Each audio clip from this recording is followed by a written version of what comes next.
मैं एक construction site पर एक सिक्योरिटी गार्ड के रूप में काम किया करता था। आधी अधूरी इमारत की गूंजती खामोशी और दूर तक मशीनों की आवाज ही मेरे एकमात्र साथी थे।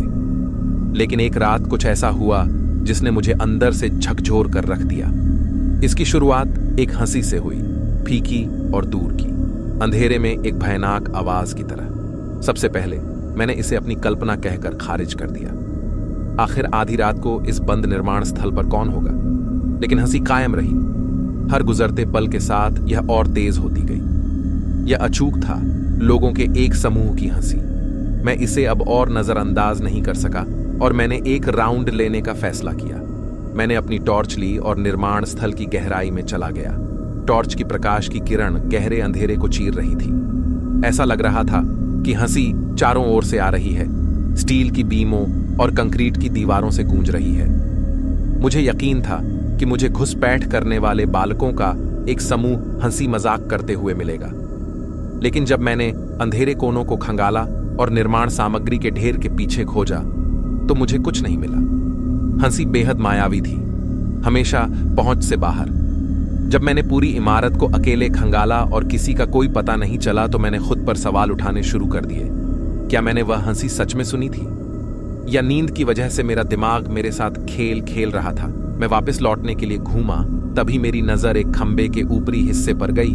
उस पर एक स्पीकर लगा हुआ था।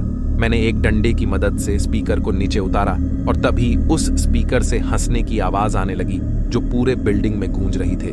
मैंने ऐसे ही कई और स्पीकर बरामद किए। मुझे समझ आ रहा था कि किसी ने एक बेहद ही घिसा पिटा मजाक करने की कोशिश की है। मैं स्पीकर्स को इकट्ठा कर अपने बूथ में जाने के लिए घूमा और तभी मैंने खंबे के पीछे किसी झांकते हुए देखा। यह बस एक परछाई थी, पर मैं जानता था इसी व्यक्ति ने यह मजाक किया था। मैंने पूरा फ्लोर छान मारा पर वहां कोई नहीं था।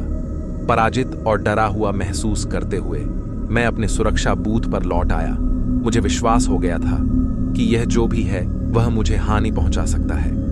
फिर मैंने जो देखा उससे मेरी आंखें चौड़ी हो गई।